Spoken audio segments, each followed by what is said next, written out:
Powered by the Montana Television Network.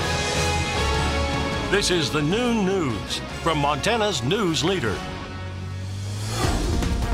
A very good Friday afternoon to everyone joining us around the state here on the Noon News. I'm Samantha Harrelson.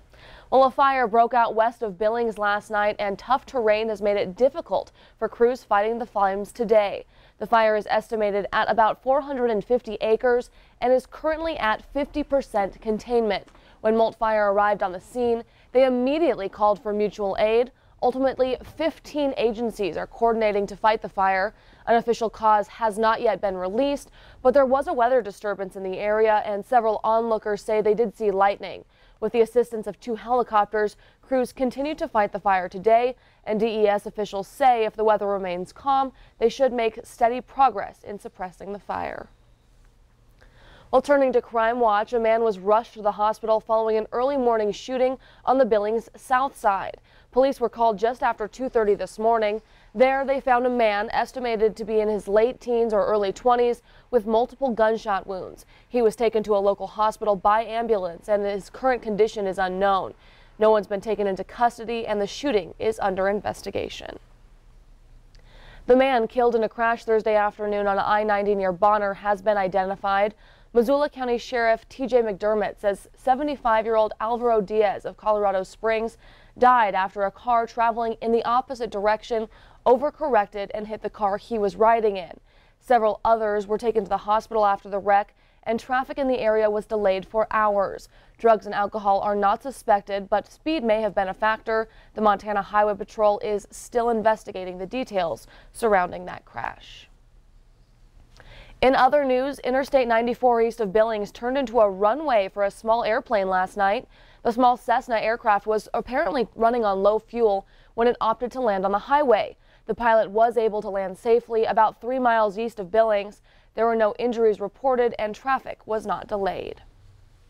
And a train carrying grain derailed near Cutbank Thursday afternoon. According to BNSF, the 12 cars derailed around 1:30 in the afternoon. BNSF says there were no injuries and no hazardous materials associated with the derailment. Glacier County and Disaster and Emergency Preparedness says it appears minimal damage was done to the threshold, but that BNSF is assessing the damages. Train traffic may be halted for at least a couple of days. The cause of the incident is under investigation, and there is currently no estimated time for the reopening of the track. In court news, former Frenchtown music teacher Troy Basher has reached a plea agreement for sexually assaulting 2 students. Basher was charged with 1 felony count of sexual assault and 1 misdemeanor sex assault charge for his alleged appropriate contact with 2 female students. As part of the plea agreement, the felony count was downgraded to a misdemeanor, with Basher pleading no contest to both charges. He received 1-year suspended sentence and must permanently surrender his teaching certificate.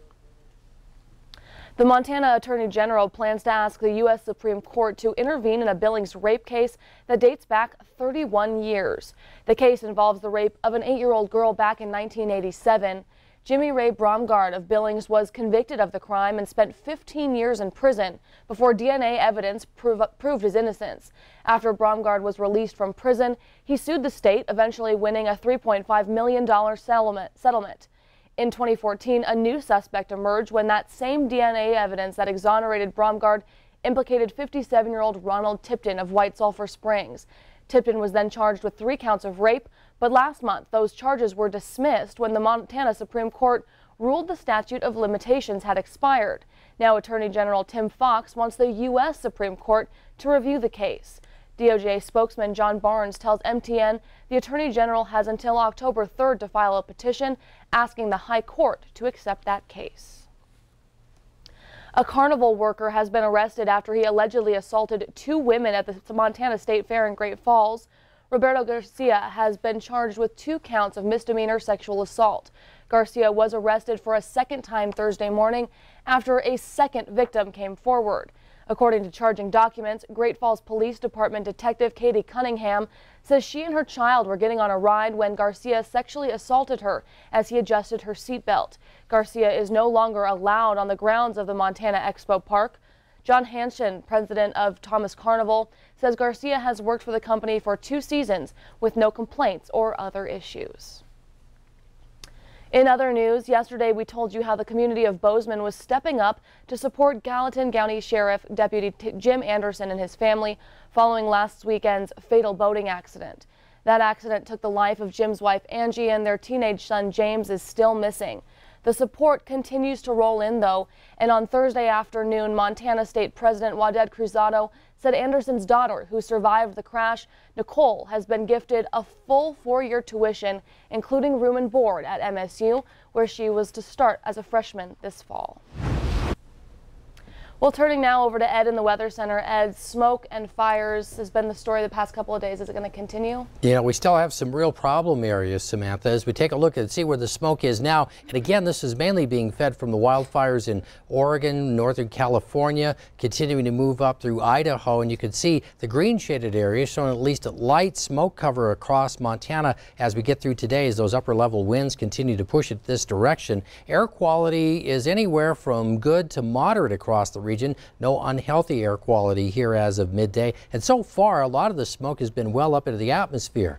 But there is the potential for new fire starts with a red flag warning with critical wildfire conditions across northern and southwest Montana and the chance of thunderstorms that could create fires through southern Montana. More on that with the forecast in a few minutes. Thanks, Ed. Well, several U.S. companies are shifting away from plastic straws, hoping to make a positive impact on the environment. Now, it's not just businesses, but entire cities taking steps to ban plastic straws altogether. Although there's no ban on plastics in Montana, MTN's Kent Lutzen found a few Missoula businesses offering some alternatives. The topic of plastic pollution is at the forefront of going green discussions. It involves real concerns about how this waste is impacting humans and also our wildlife. Just recently, Starbucks, UK McDonald's, American Airlines, Walt Disney Company, and other giants announced their plans to help combat this issue to pivot to a more environmentally friendly straw. Glenda Bradshaw is the hauling manager with Republic Services, a waste and trash service. When businesses help us make the right decisions and make that easy for us to do, that's when significant change is going to happen more rapidly, because we all want to make the right decisions. Now, some might say straws are so small and aren't the real problem, and those people aren't wrong. An environmental study from the University of Georgia says if all the straws jumped into the ocean, they'd account for roughly 0.03% of the 8 million metric tons of plastics estimated to enter the oceans annually.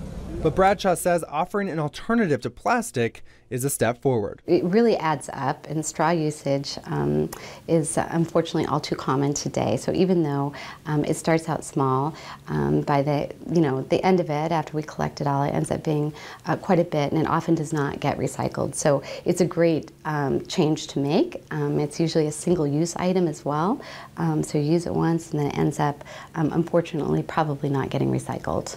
Although Missoula is not banning straws, some local businesses are getting on board with offering a greener choice. Cafe Dolce has not rid themselves of plastics, but they are hoping their customers will swap out the regular standard plastic straw with a $3 stainless steel straw, a utensil you can use continuously as long as you don't lose it. Green Source, Big Dipper, Good Food Store, and 5 on Black are just a few other local businesses offering an environmentally friendly alternative. Big Dipper General Manager Brian Hickey. On the last round of compostable products that we've purchased, they are as cheap or cheaper than the plastic ones we were using. I was surprised when I got the quotes from some of our reps.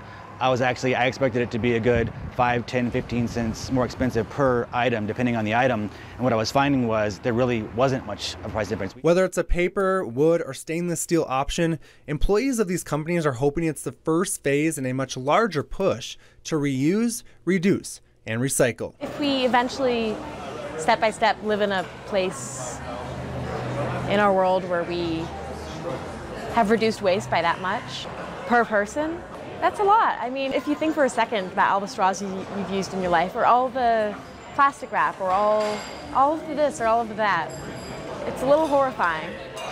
In Missoula, Kent Lutzen, MTN News. Thanks so much, Kent, and thanks for joining us here on the Noon News this Friday. Coming up, the latest details in the case of a missing Iowa student, as her parents say they believe she's still alive.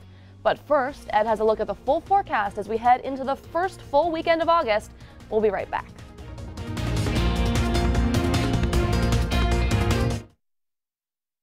You're watching MTN News with Samantha Harrelson. Storm Tracker weather with Ed McIntosh, and farm and ranch news from the Northern Ag Network. This is the noon news on Q2, Montana's news leader.